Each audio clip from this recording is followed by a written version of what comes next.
হাসনাত আব্দুল্লাহ যে রাষ্ট্রের বিভিন্ন যে কমিটির সাথে যে মিটিংগুলো করেছেন তার এই বক্তব্য সোশ্যাল মিডিয়াতে আসা উচিত হয় নাই। আমরা মনে করি এটা শিষ্টাচার বর্জিত একটি স্ট্যাটাস হয়েছে এবং রাষ্ট্রের ফাংশনারির জায়গা আমরা দেখেছি যে ক্যান্টনমেন্টের বিভিন্ন ব্যক্তিবর্গ রাজনৈতিক জায়গায় হস্তক্ষেপ করছেন। আমরা এই ধরনের হস্তক্ষেপ কাম্য নয় আমাদের কাছে।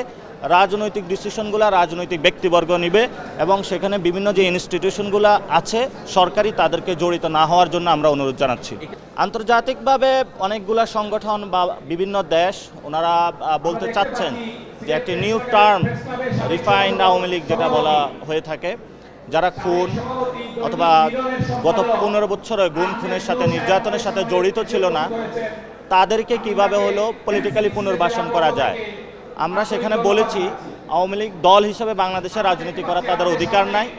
যারা খুন গুম করেছিল তাদের বিচার প্রক্রিয়ার পরে যারা সমর্থক বৃন্দ আছে তাদেরকে ঐতিহাসিক দায়ভার তাদেরকে বহন করতে হবে এবং বিশ্ব যারা নেতৃবৃন্দ আছে আমরাও তাদেরকে সেই মেসেজ দিয়েছি এবং রিফর্ম প্রক্রিয়ার মধ্য দিয়ে সেই প্রসেসগুলো সম্পন্ন হবে।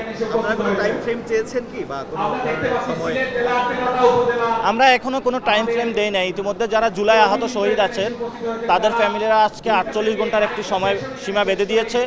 আমরা আশা করি সরকার থেকে 48 ঘন্টার ভিতরে জুলাই আহত শহীদরা যে টাইম ফ্রেমটা দিয়েছেন সেটার সাথে আমরা ঐক্যমত পোষণ করছি এবং ভবিষ্যতে বাংলাদেশের আওয়ামী লীগ এবং তাদের যারা দোষর রয়েছে তাদের বিচার এবং নিষিদ্ধকরণ প্রশ্নে আমরা যে মাঠে নেমেছি এই মাঠে আমরা বিজয়টা নিয়ে ফিরব। তবে আমরা অতি দ্রুতই এই বিষয়ে সকল মহলের সাথে বসবো, কিন্তু আমরা নির্দিষ্ট কোনো টাইম ফ্রেম এখনও দেই নাই।